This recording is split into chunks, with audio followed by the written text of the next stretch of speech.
L'hôtel Chelsea au cœur de Manhattan, un lieu mythique de New York où les plus grands sont passés, Bob Dylan, Stanley Kubrick, Andy Warhol ou encore Jack Kerouac. Un concentré de culture que l'on doit à Stanley Bard, propriétaire d'une partie de l'hôtel et gérant depuis 50 ans.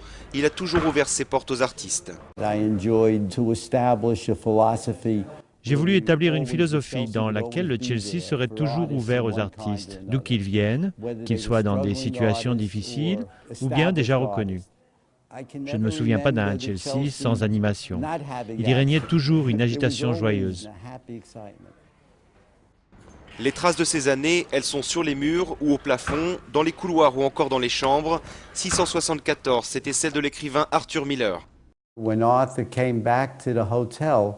Quand Arthur est revenu à l'hôtel, il n'arrivait plus à écrire. Et tout d'un coup, l'atmosphère du Chelsea lui a rendu l'inspiration. Il s'est remis à écrire presque immédiatement. Arthur Miller est encore dans la pièce, mais dans le hall, les touristes remplacent doucement les artistes. Depuis 2007, Stanley Bard n'est plus derrière le comptoir. Sa générosité, ses rabais, les artistes qui restaient parfois sans payer, les autres propriétaires n'en voulaient plus. L'économie a changé, le monde a changé. Donc gérer l'hôtel sur des critères qui étaient valables il y a plusieurs décennies, comme lorsque Stanley était là, c'est vraiment difficile aujourd'hui. Le Chelsea est donc à vendre, au moins 100 millions de dollars. Les promoteurs sont sur les rangs, les derniers résidents, eux, s'inquiètent. Ils essaient d'expulser tout le monde.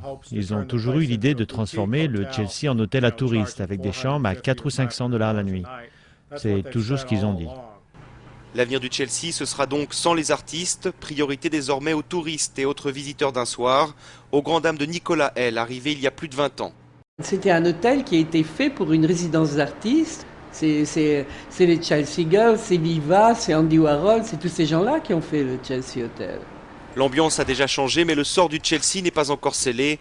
Protégé par la loi, difficile à expulser, les derniers résidents n'entendent pas rendre les clés.